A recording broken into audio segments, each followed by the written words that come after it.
Seguramente muchos de ustedes han visto esta curva. Esta es la combinación de la curva de Fletcher-Monson, que es la azul, contra una revisión hecha recientemente, que es la línea roja, de lo que realmente es a partir de estudios más recientes y más profesionales. Ok. Lo que ahí salta a la luz es que la sensibilidad de nuestro oído para las bajas frecuencias es mayor que para cualquier otra parte de el espectro sonoro. Ok.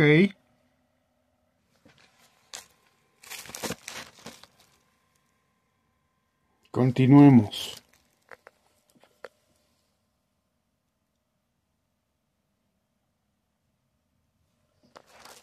Perdón. Pues bien, me toca hablarles de los bajos. Para empezar, hay que hablar de el bajo, como bien sabemos, tiene unas longitudes de onda muy largas, muy largas. Al hablar de que se requieren para generar, para que se genere una baja frecuencia, tiene que tener un desplazamiento en un espacio muy grande, más grande entre más baja es la frecuencia.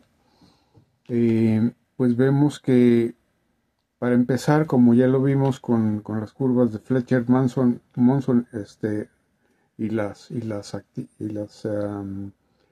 actualizaciones, pues queda muy claro que escuchar bajos quedito es muy difícil. Entonces, resulta que de manera electrónica generar bajos, bueno, de cualquier manera generar bajos implica un esfuerzo mayor que el generar sonidos en los rangos medios. Ok. Dado que es el elemento más difícil de reproducir porque requiere más bajos, existe en la historia del audio y del hi-fi un dicho que era muy común en los 90s, que decía que si quieres una octava más abajo, tienes que estar dispuesto a pagar $1,000 más por tus bocinas. Eso hablaba de la dificultad que era para los fabricantes de bocinas y diseñadores crear una extensión hacia abajo, digamos, audible con respecto al resto del espectro. Entonces, se decía que había que gastar más. Y tan difícil es crear bocinas con extensión de bajas frecuencias como hacerlos que alcancen los niveles correctos de presión sonora con respecto al resto del espectro, pues es que como requieren generar un desplazamiento mayor, pues eso necesita más área, es decir, más, ¿cómo se le llama? En este caso, las bocinas que generan los medios y agudos son pequeñas porque tienen que desplazar pocas moléculas de aire, mientras que las de los bajos pueden llegar a ser muy grandes porque tienen que mover una cantidad de moléculas mucho mayor. Eso quiere decir que es un esfuerzo mucho más grande el mover bajas frecuencias. Tal vez precisamente porque sea más difícil de desarrollarlos, sea que nos atraigan más.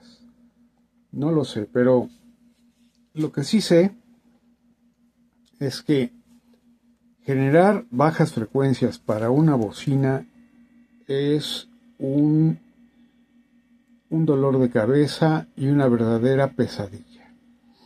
Entonces, tanto fue la complicación de generar bajos adecuados con el resto del espectro, hay que puntualizar que al efecto, los crossovers se comen pues, cuando menos el 70% de la energía de una bocina normal. Entonces, generar mucha potencia para solo mover los bajos era una complicación gigantesca a la hora de diseñar bocinas de rango completo. Hasta que a alguien se le ocurrió, bueno, ¿y por qué no hacemos esto en una bocina separada? Es decir, ahí se crearon los subwoofers.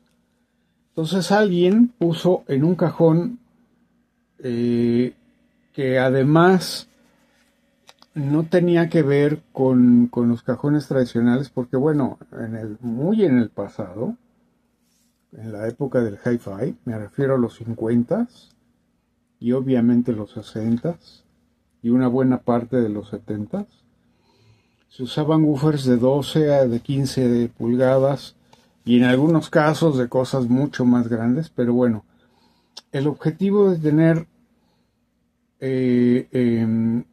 woofers grandes era generar bajos adecuados, ¿no?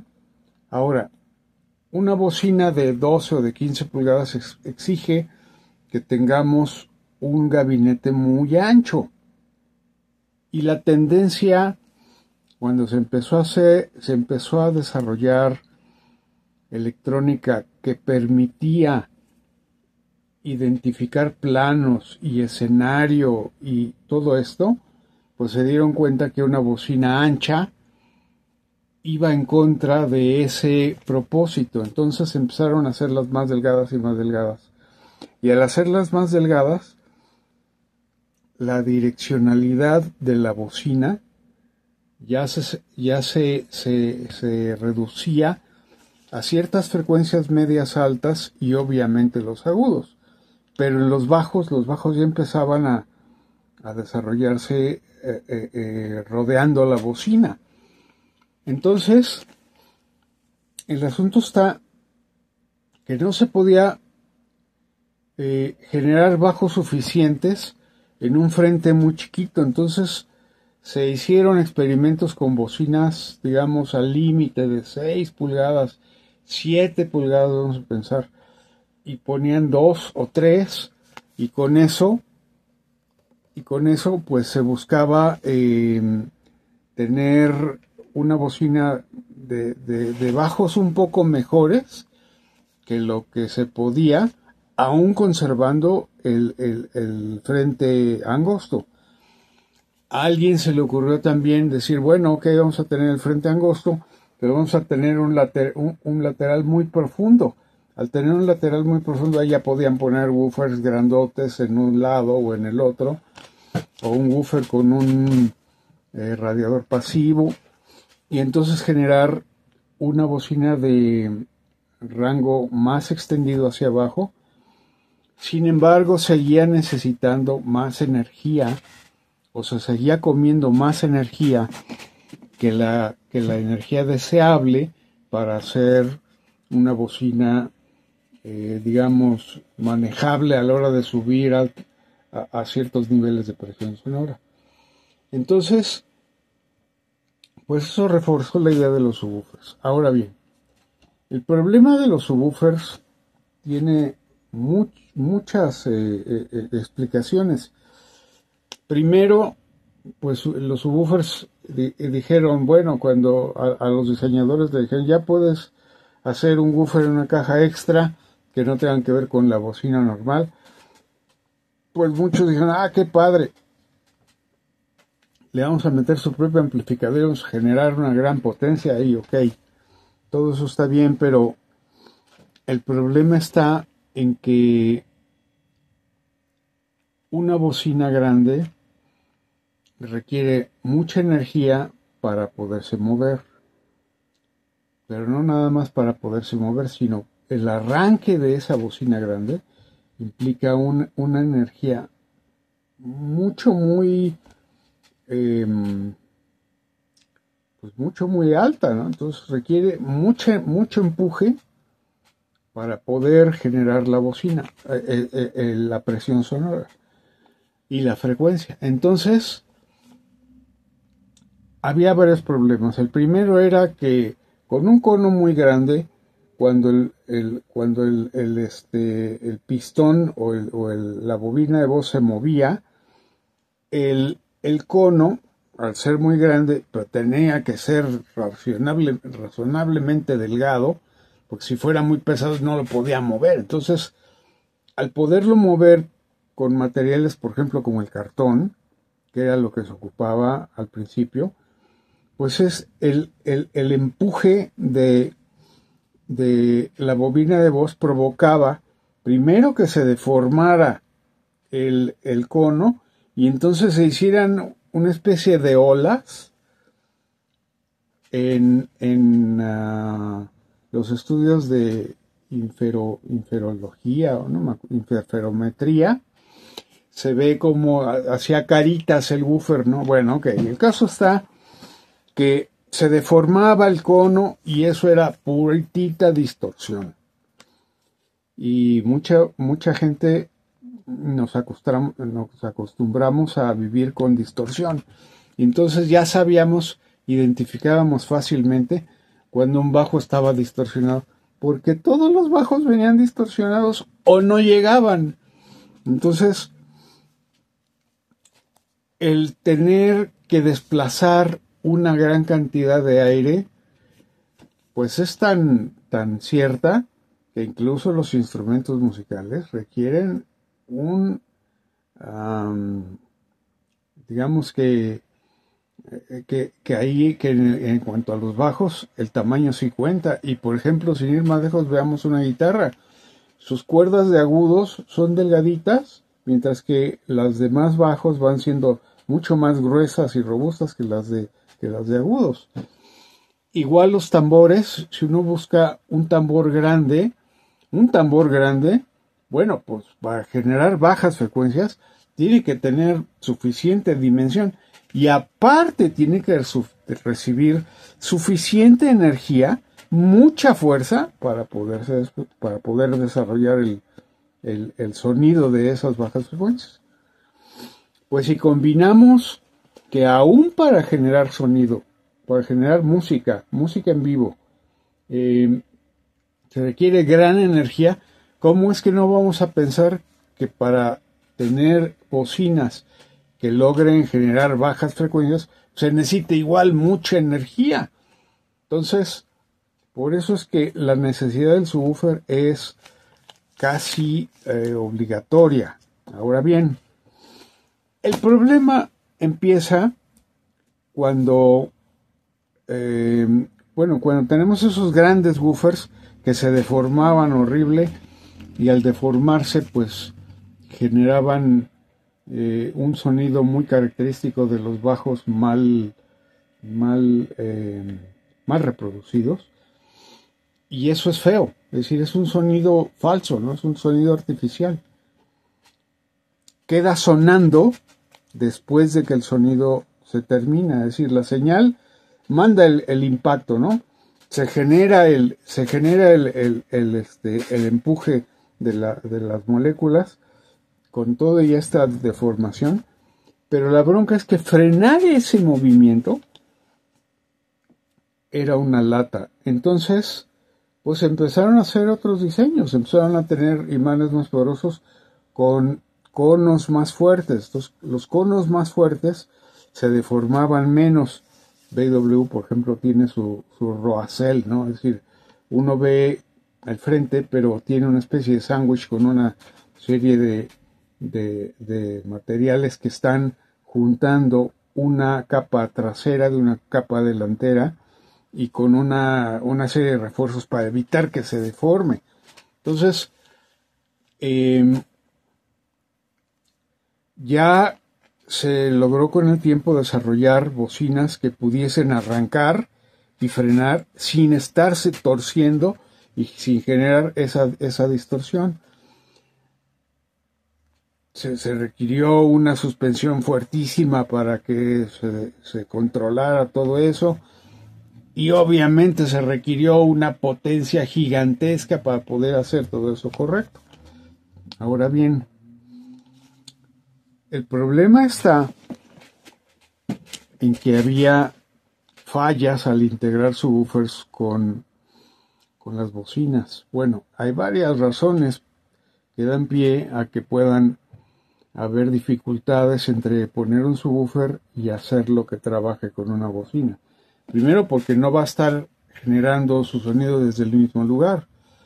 Al no estar generando su sonido desde el mismo lugar, va a haber diferencias de fase, va a haber diferencias de tiempo. Este va a llegar antes con todos sus medios y agudos y este va a llegar muy probablemente después. En fin, probablemente el problema más grande es que el woofer, el subwoofer, no nada más emite frecuencias bajas, sino que también emite una buena porción de rangos medios.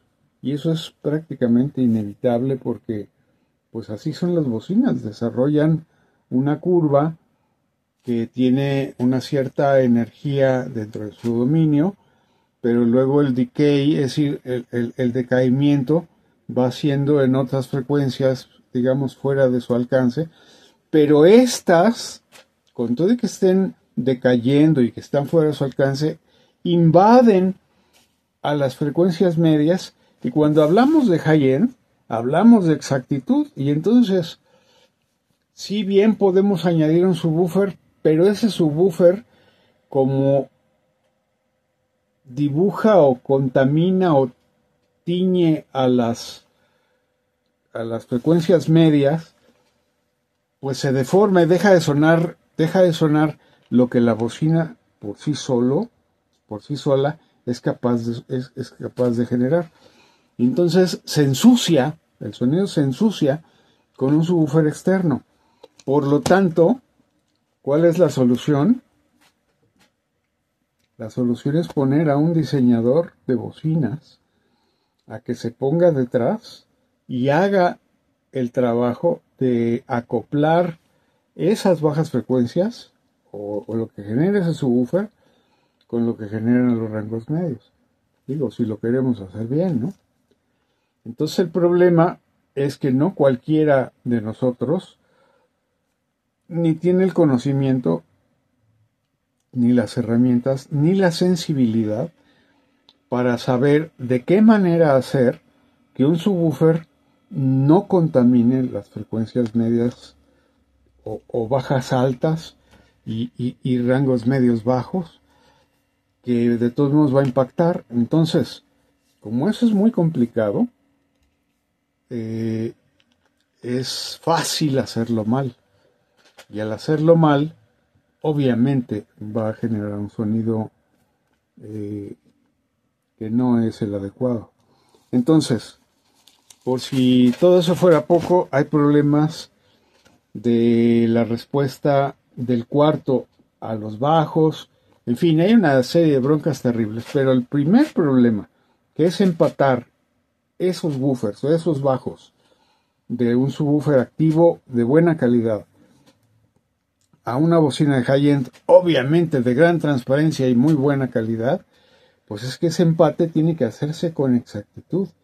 Con la exactitud que podría dar un diseñador, un verdadero diseñador. Hay cuates que dicen que son diseñadores, son bien balines para eso, ¿no? Pero bueno, un buen diseñador tiene que entender todo lo que pasa y es una complicación terrible. Entonces, ¿es una solución el subwoofer? Sí. ¿Es necesario para bocinas normales que puedan dar una proyección musical mejor? Sí. ¿Tiene beneficios adicionales al tener un subwoofer en un sistema? Sí. El problema es que no cualquiera puede hacer ese empate. Y no cualquier subwoofer es tan rápido o tan bueno de no contaminar automáticamente las frecuencias medias y agudas. Entonces, es complicado. ¿Se necesita? Sí. ¿Ayuda? Sí.